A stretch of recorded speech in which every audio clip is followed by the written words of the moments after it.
এই কি অবস্থা আপনাদের? এবারের বিপিএল এর সবচেয়ে বড় ধামাকা হচ্ছে আমাদের মেগাস্টার শাকিব খান বিপিএল এর প্রত্যেকটা ম্যাচে উপস্থিত থাকবে। এই কথা আমি বলছি না, এই কথা বলতেছে আতিক ফাহাদ ভাই, director of CEO Dhaka capitals. Atiq Fahad ভাইয়ের সাথে যতটুকু কথা হয়েছে এখনো পর্যন্ত মেগাস্টার শাকিব খান বিপিএল এর প্রত্যেকটা ম্যাচে উপস্থিত থাকার কথা। এবং এই 2024 সাল, এই 2024 সালটা পুরোপুরি আমাদের মেগাস্টার শাকিব খান নিজের করে নিছে বলতে কেমন? 2024 সালের সবচেয়ে বেশি ব্যবসা করা মুভি হচ্ছে তুফান, এবং সিনিপ্লেক্সের সবচেয়ে বেশি ব্যবসা করা মুভি হচ্ছে কি? তুফান। 2024 সালের বাংলাদেশের রেকর্ডে সবচেয়ে বেশি বিয়ে হওয়া গানকার আমাদের মেগাস্টার শাকিব খানের। এবং 2024 সালে 49টা থেকে 59টা যেই ছবি মুক্তি পাইছে, এইখান থেকে সবচেয়ে সেরা 3টা মুভি হচ্ছে আমাদের মেগাস্টার শাকিব খানের। এর চেয়ে বড় অর্জন আর কি হতে পারে?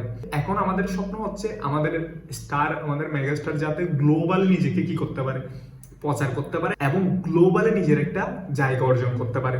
এটাই হচ্ছে আমাদের চাওয়া। এবং বছরের শেষ পর্যায়ে এসেও একটা বড় ধামাকা আসতেছে, সেটা হচ্ছে বিপিএল এর থিম সঙ্গে আমাদের মেগাস্টার শাকিব খান থাকছে। সেটা আতিক ফাহাদ ভাইয়ের কথা অনুযায়ী মেগাস্টার শাকিব খান তার মুভির শুটিং এর ফাঁকে ফাঁকে যদি সময় পায়, তিনি সময় দিচ্ছে হচ্ছে ঢাকা ক্যাপিটালসের জন্য, তিনি সময় দিচ্ছে হচ্ছে রিমার্ক হাল্যান্ডের জন্য, যাতে তার ব্যবসা প্রতিষ্ঠানগুলো ভালোভাবে সফলতা অর্জন করতে পারে। বিশেষ করে ঢাকাকে নিয়ে এবার আমাদের মেগাস্টার শাকিব খানের অনেক কি রয়েছে, স্বপ্ন রয়েছে, অনেক আশা রয়েছে, যে আশাগুলো পূরণের জন্য তিনি নিয়মিত হচ্ছে কি কাজ করে যাচ্ছে। এবারের বিনোদন পাড়ায় হচ্ছে ঝড় উঠবে, কার আগে কে বিপিএল এর মাঠে যাবে সেটার জন্য।